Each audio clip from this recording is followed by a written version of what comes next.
4 successive poles in 2021 for the Frenchman. On the front row with the two Ducatis. Equal best qualifying for Aprilia in 4th place. On the second row with Jack Miller and Brad Binder. Oliveira, Rin Vinales, heads row 5. And Bastianini there in 5th. Marc Marquez, a Grand Prix. Home hero Valentino Rossi, multiple-time race winner here in Mugello. He starts from the head. And Alex Marquez, a former Moto2 winner here back in 2019. An awful lot of work to do for the Spanish rider. It went to Vinales, then it was a double from Quartararo and Miller time in the last 2 Jeep. Not too hot, it's not too cool. Let's get down into pit lane. The legend, 5-time world champion Mick Doohan standing. That's the new, what does it take to win here, and who do you think of the boys going to be in the fight? Well, you make your real plan there, but look, Quartararo's quick. If he can make a break like the Yamaha, there's a real chance of him winning. But it's one of those places. Drafting comes in the first 5 to money. That's who my money's on. So thanks for your thoughts, Mick. Yeah, thanks very much to Mick Doohan. Aleix Espargaro, he'll be up against it, fresh from surgery, of course. Can he made to this magic Mugello circuit? Race wins in 2017 for Andrea Dovizioso, Jorge Lorenzo in 2019. But can this man, Fabio Quartararo, gate crash the home party? 0.2-kilometre circuit. Mick Doohan certainly thinks Fabio Quartararo is the hot favourite. It's the head-to-head. 4 riders coming into this one. Oh dear, huge drama here. Bastianini. And now Bastianini's airbag's gone off. How has that happened? Can you believe it? What has happened to Enea Bastianini coming to the grid? Second bike. The marshals, of course, now are going to have to try and pick up that motorcycle and make sure there's nothing on the circuit. Green. It looks like it's already over for him, but we will go racing. Lights out. Look at that work. The Ducati of Bagnaia is trying to come through on the slipstream into turn 1. Here he comes up the end. With Yamaha's new front hole shot device, but couldn't quite get the drag down into San Donato. Bagnaia then pinched it. Ready. Yeah, Oliveira, that is the Portuguese rider. What a fantastic start it was from him. Zarco 4th ahead of Miller. Binder. Here we go, dropping down the hill through Casanova already. Oh, I've thought about it there into fair stages. Fantastic start then by the Portuguese Grand Prix winner last year. The Portuguese man, Miguel Oliveira, 7th. New chassis underneath him on the RC16. Under pressure from Zarco early on, no way through. Mia up the inside of Joan Mir.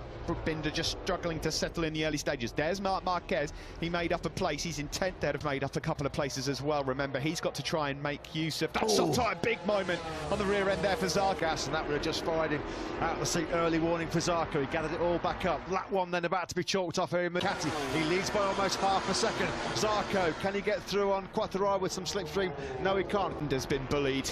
He's been passed by Rins. He's been passed by Aleix Espargaro, and he's now just 1 place ahead of Morbidelli.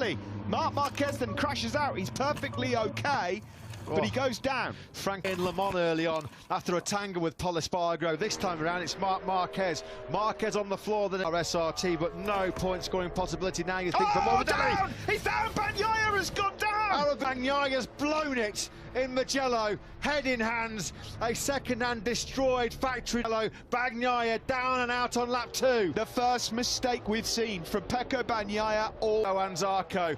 It's France versus France here now in Italy. Soul-destroying crash that for Quartararo in 2nd place. He's down at Arrabbiata 2. Thankfully he's okay. Now then, Quartararo kilometres an hour. Zarco leads with the slipstream. He fires in the fastest lap of the race as well, 46. Nakagami getting aggressive then. He's made up another place. He's through on Pirro, but Pirro bites back. Here comes the battle then of trying to get back through. Catch your breath in Mugello. Bastianini out before the start of the race. Marquez, the race pace over the full distance to keep Fabio Quartararo behind him. That's brilliant. There was not a lot of room and get his head down and break away from Zarco. Yeah, Zarco, it looked like he might have found something in morning warm-up. Away on the Red Bull KTM there in 3rd, ahead of Miller, Rins, Mir, Aleix Espargaro and Brad Binder to fight back in the latter stages. Further down the order, Nakagami 10th ahead of Pol Espargaro, despite the fact that a few riders have crashed up ahead of him. Yeah, and Valentino Rossi, a humbling home Grand Prix so far. 2 times, and Mir there is also trying to get through. Well, the Suzukis aren't going to be able to slipstream. Splits away on that Ducati, and Zarco again with the slipstream and nudging over 300. Yeah, the turbulence of the move made by Zarco really unsettled Quartararo, but he strikes back into 3. That's fantastic to bite straight back in the first few sectors. That's what he has to do, Steve, isn't it? He has to make those moves to exploit the strengths of the Yamaha. It's agile, it's got the agility, the manoeuvrability to work. He's losing momentum, and you can quite clearly see it there, visibly. This is Alex Rins. So what happened then pre-race? An incident involving Johan Zarco and Enea Bastianini to be He's on the curb. He was on the curb on the exit of Arrabbiata 1. Watch this as he's tipping it in. More margins for... Did the punishment fit the crime? Some will say not, but down and out. He's getting closer. They can't find a way past on the start-finish straight past Jack Miller, but they've got the speed here. Rins, turn one. Yeah, worrying times are now for Zarco, because this time Quartararo was able to put enough distance between himself and to take the lead back. Quartararo's got his head down here. He's in the 46s. PB lap from the Frenchman, also about 4/10 further back of the Frenchman. In the background there, Brad Binder has got past Alicia Spargarova's Domenicali. Stefano Domenicali, no relation. Apparently. Mick Doohan as well, all chatting through. We have got no idea what happened with Enea Bastianini on the warm-up. Can you enlighten us at all? I didn't see it, guys, but the motor braking, you know. Okay, thank you very much for that. What a move that is from Joan Mir at turn 11 on his teammate. Remains in front. He goes up into 5th. Good stuff from the world champion. Blue on blue. That was brilliant. Problem is, head in hands for Pecco Bagnaia. He knows that was a golden chance that slipped through his grasp. But Steve said, how costly could that be in the final reckoning in this MotoGP World Championship? Because Fabio Quartararo trying to dish out the difference between the Ducatis and the Suzukis, and Rins here going back past Joan Mir. When he was trying to get on tabs with the two Ducatis of Petrucci and Dovizioso and the Honda of Marc Marquez in 29 and 3/4 of a second away in 4th place. So he knows exactly the problem in the dilemma. He started to get into his groove. Fabio Quartararo into the 46s. Again, yeah, that's back-to-back 40. Him and Zarco. Here he comes to start testing. Oh, blimey. It's Zarco that's got absolutely bang on the money. That could have been a lot worse. Now then, Jack Miller somehow keeping those two Suzukis at bay behind him. Alex Rins now thought about him that 1,141-metre start-finish straight. There's nothing the Suzukis can do. They're giving up. The door was open and through he goes. That's great from Alex Rins. He had to do that, but the big problem he's got now... You need 4th, 5th, 6th, no problem. No worries. Jack Miller goes on through the Aussie. Absolutely no fearings when you're Alex Rins. You're doing all that hard work for the rest of the lap, and then it's just free time for Fabio Quartararo, the only rider in the 146s on that last lap. His gap is now up to 8/10 ahead of Zarco. Spargaro are closing. Joan Mir has been told mapping 2. Alex Rins as well as they...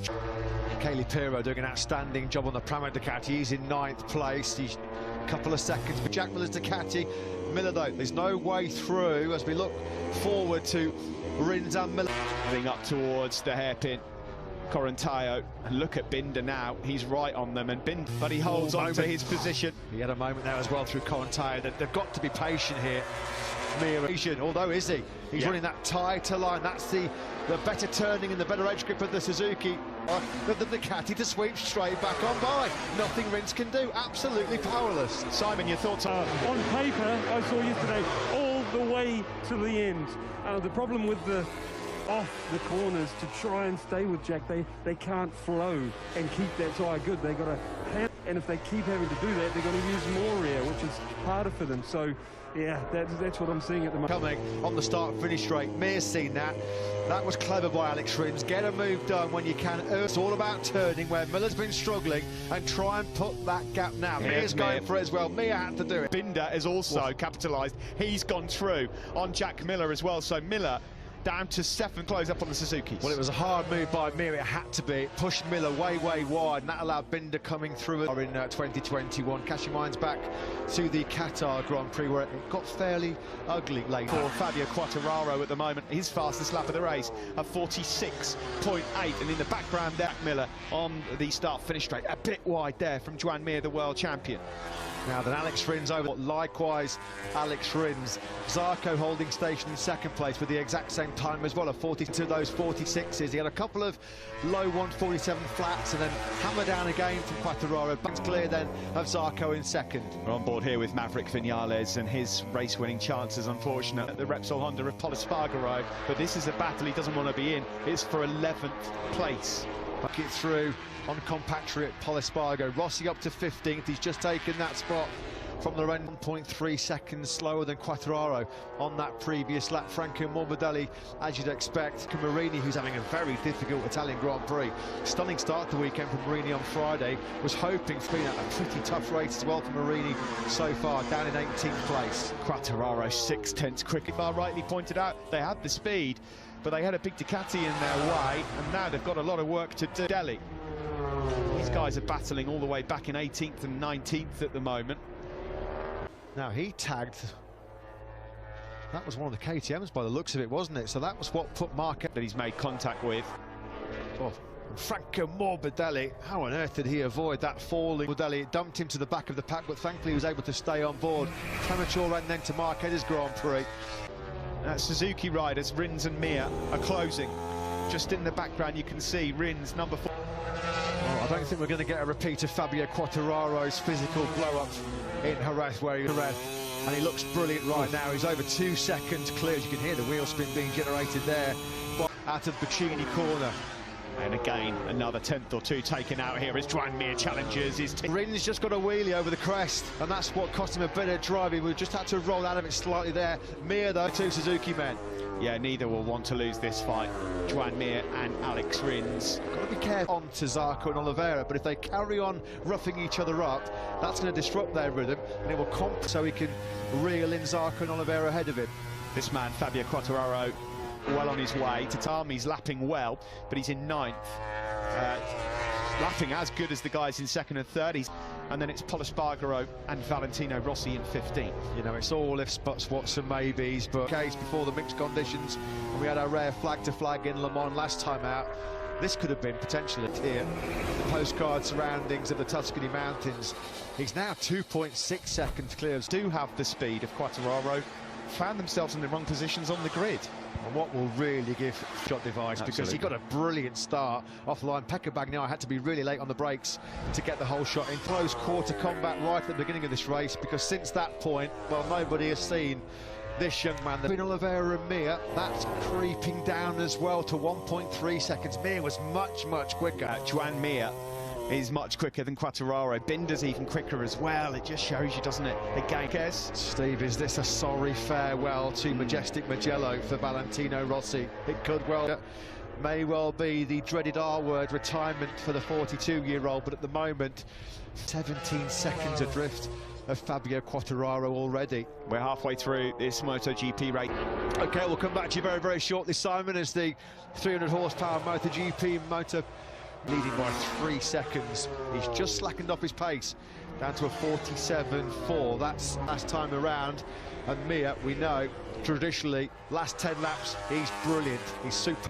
Shinichi Sahara, talking to Simon pre-race, felt that his man was going to come on strong in the latter third of this Grand. There now for you. It has, guys. Thank you. What I wanted to do was, you know, I already listed. I knew, obviously, Johann Zarco, and I mean, if you look at these 2 on screen. Also, there's another KTM a bit further back, and Brad Binder. I mean, another Sunday man.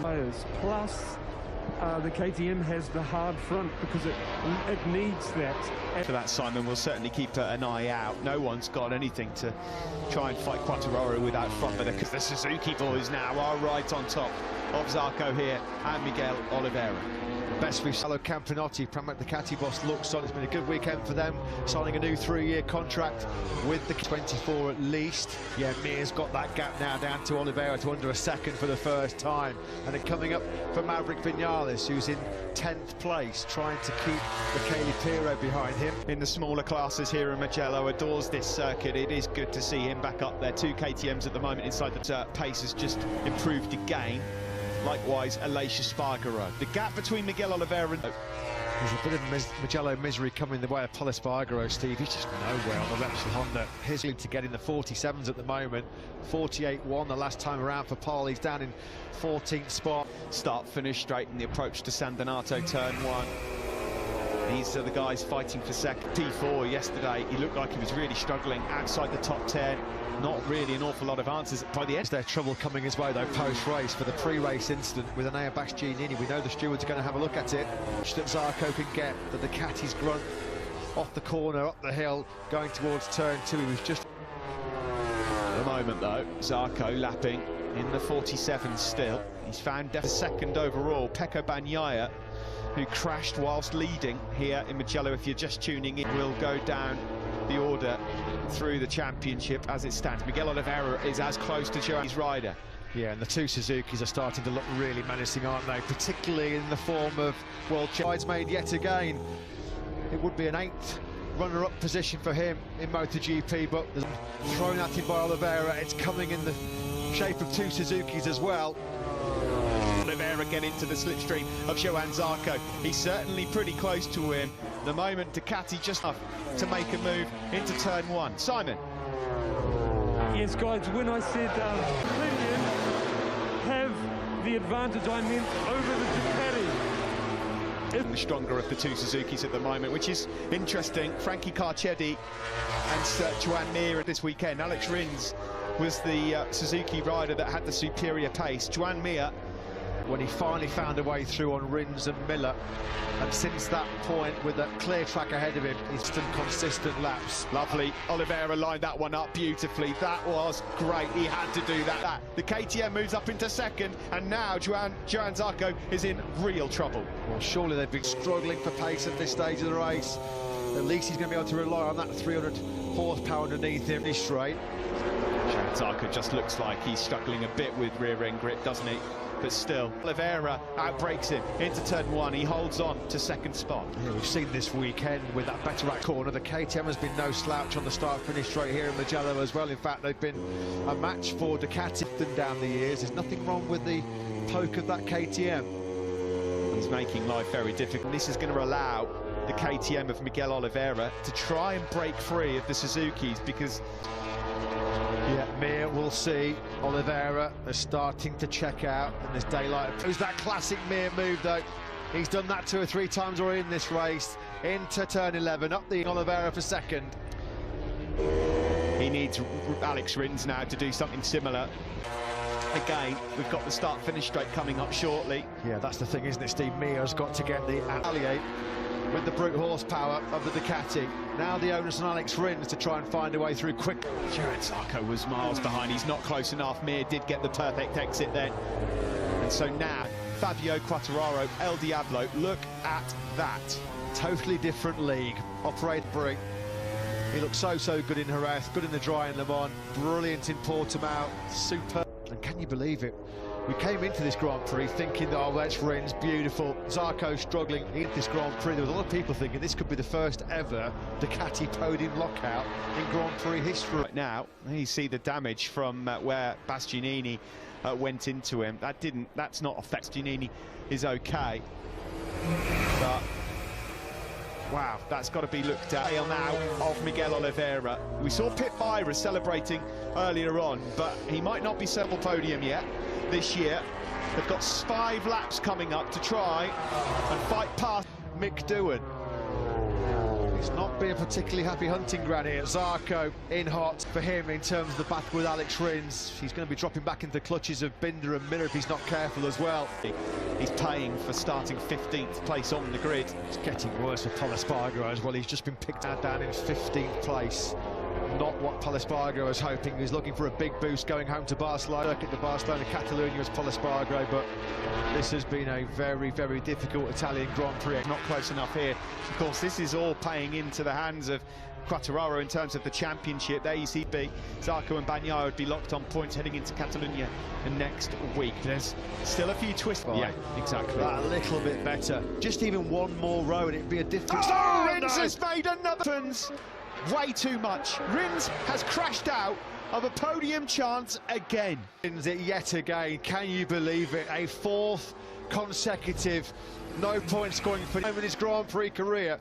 He's going to have 4 successive races without troubling the point scoring places for him inside that factory Suzuki garage. Pressure ramping up big time on Rins now. Seconds clear of Oliveira and Joan Mir. Just in the background there then, Zarco at the moment holding a row. 7th, Nakagami 8th, Vinales now is up to 9th, Pirro in 10th. This feeling that maybe Alex Rins had put all of those demons to bed, that this was the chance for him to reach. For now, we focus on this battle for second place. Joan Mir, can he hunt down A brilliant Miguel. Up towards we go, turn 15, the final corner. Alex Rins, another DNF for him. There's going to be questions asked pretty soon because that races and he's surrendered such massive golden point scoring chances. Nakagami is turn 14. That's Biondetti too, isn't it? He's lost too much in the end of the soft rear. There's been a fair few riders go out of this race here in Italy. Valentino Rossi, he's got Ika Lecuona and Danilo Petrucci up ahead of him though. Petrucci on for another top 10. Pirro on for... No, it's Pirro. It's Pirro. A big dust cloud kicked up after Rins' latest big error. Well, Rossi's got the speed advantage. Challenge Ika Lecuona in the battle for 10th place, so there could be a top 10 on offer here for the doc into turn 4. In the meantime, out front, Miguel Oliveira, place that we go to live now. Across the line, there are just 2 laps remaining. Is really fast down that start-finish straight. You can't rely on a slipstream in the fast and flying sections as well. The KTM has never really had any kind of grip levels, edge grip. What can win here as well? That crash for Rins kind of galvanised him a little bit as well. So you see him in that fight. What can you say about Fabio Quartararo, though? He's been utterly flawless here today. You see back in 2008, that record looks like it's going to be beaten. There's been a pole jinx as well here in Mugello. No win from pole. Not quite close enough. It looks like here to be able to fight for those podium positions. Well, Aleix Espargaro, given the physical condition he's in, he's had that arm drained in 7th place. That's a great result for Aprilia again here. Yeah, another solid top 10 from Aleix. We'll be taking a nice advantage into the Grand Prix of Catalonia. By the way, a circuit he adores. But who takes 2nd and 3rd? Does Miguel Oliveira hold on, or does the world champion have something to say? Is there a bit... 2nd place, he was marginally quicker on that last lap than Mir by about a 1/10 of a second. Fantas himself having not scored a top 10 in the opening 5 races. You know, if Zarco is on the start-finish straight. Yeah, we've seen him have a few problems with wheel spin coming out of Puccini there, haven't we? His first podium of the year awaits. He's not had a top 10 so far this year. He's trying to find a way through. He fancied a look there. He wasn't close enough. There's got to be a move coming. Close enough to get Oliveira into the last corner. That's surely it into Puccini. He hasn't got the speed and he's not going to be close enough. No. Miguel Oliveira has been absolutely inch perfect on this last lap, as has Fab. Another Mugello masterclass from this man. Absolutely fantastic. Fabio Quartararo, his first podium of the season. That one is for Jason de Pasquier. 3rd, Zarco 4th, Binder takes 5th, Miller 6th, ahead of Aleix Espargaro. Yamaha Garage, Tom, the close friend of Fabio Quartararo there, holding the Swiss national sticker on Fabio Quartararo's helmet, and the emotion will come flooding out now. So difficult for these MotoGP riders. Oh, Oliveira, on the last lap. This has happened in every class so far today. And he's going to lose 2nd. Massimo Meregali, what a ride by his man Fabio Quartararo. Massimo,